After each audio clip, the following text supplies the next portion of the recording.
I don't want to spread rumors, but I can say this as a fairly easy thing to see. Some thief from India called Adani cannot arrive in Kenya and all of a sudden take over things. Adani is the face of a cartel that includes top leadership in Kenyan politics. It is not about Adani. You saw the case of a similar thief in South Africa. It's a cartel that what the Govt did in South Africa is what Adani is trying to do here. But what to ask Ruto is if predecessors to him, some of whom, most of whom also had appetite for money, did not pound the family silver to the end, like he's doing, what gives him the moral authority to think that he can be a better thief than those who came before him? About our future, the future of every child born in this country, whose dreams are now mortgaged to service a debt they had not part in creating. Oda's debt is debt that is incurred not for the benefit of the people, but to oppress them. And what have we seen? We are borrowing not to build schools, hospitals, or infrastructure that lift the nation. We are borrowing to pay other loans. A vicious cycle that enriches foreign lenders while impoverishing the people of Kenya. What development can arise from such an arrangement? What prosperity can come from a system that prioritizes debt repayment over the welfare of its citizens? This borrowing, dear patriots, is not only reckless but unconstitutional.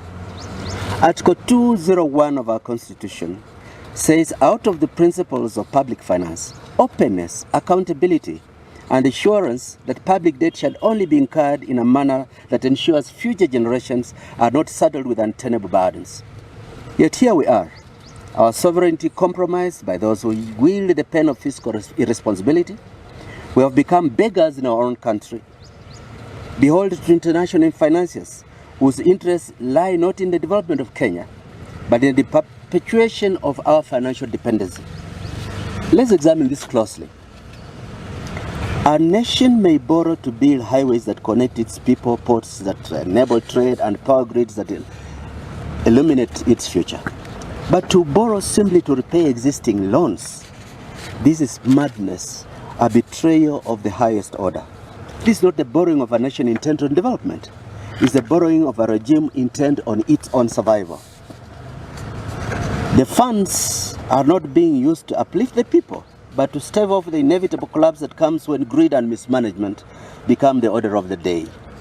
And let's not forget the recent Eurobond, issued at the punitive interest rate of 10.37%. What does this tell us about how the world views Kenya? We are no longer seen as a nation of hope, but as a nation of risk, a place where lenders demand exorbitant returns because they doubt our ability to repay. And don't you forget, the Eurobond was borrowed at a rate higher than the interest on the mature debt that we were offloading. We borrowed more expensive money to pay for cheaper money. That is kicking the can down the road for the next generation to suffer. This is the price of fiscal responsibility, and it's a price that will be paid not by those in power, but the mwananchi, the ordinary Kenyan, who wakes up every morning to eke out a living, only to find that the hard-earned money is being used to service debts that never benefited them and they never agreed to.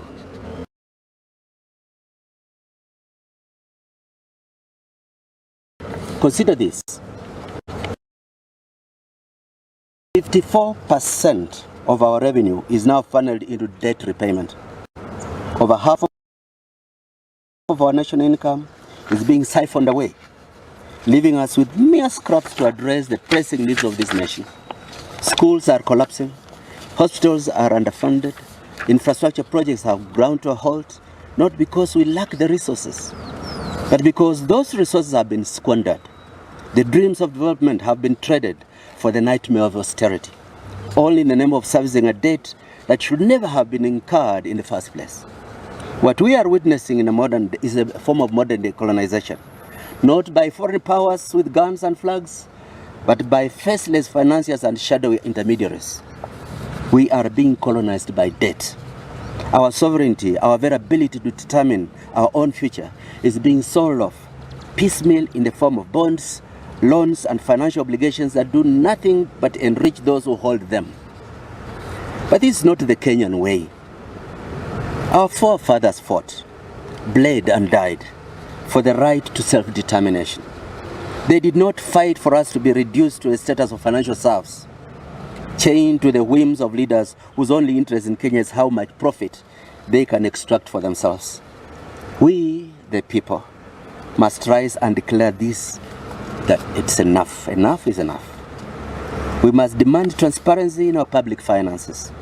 We must demand that every shilling borrowed be accounted for, and that it be used for the public good, not to line the pockets of the powerful. We must demand that our leaders stop mortgaging our future and start investing in it. And above all, we must demand that the Constitution be upheld, that borrowing for debt repayment be stopped, and that public resources be used to develop the nation, not to enrich a select few. Fellow Kenyans, the hour is late, but it's not too late. We can still turn the tide. We can still reclaim our nation from the grip of debt and fiscal irresponsibility. But to do that, we must act. We must speak with one voice, stand as one people, demand that our leaders serve the people, not their personal interests. Let us rise not in fear but in hope. The hope that comes from knowing that we are the masters of our own destiny.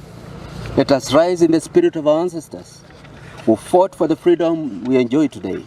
And let us rise with a fierce determination that we will not allow this nation to be sold off, one bond at a time, to the highest bidder.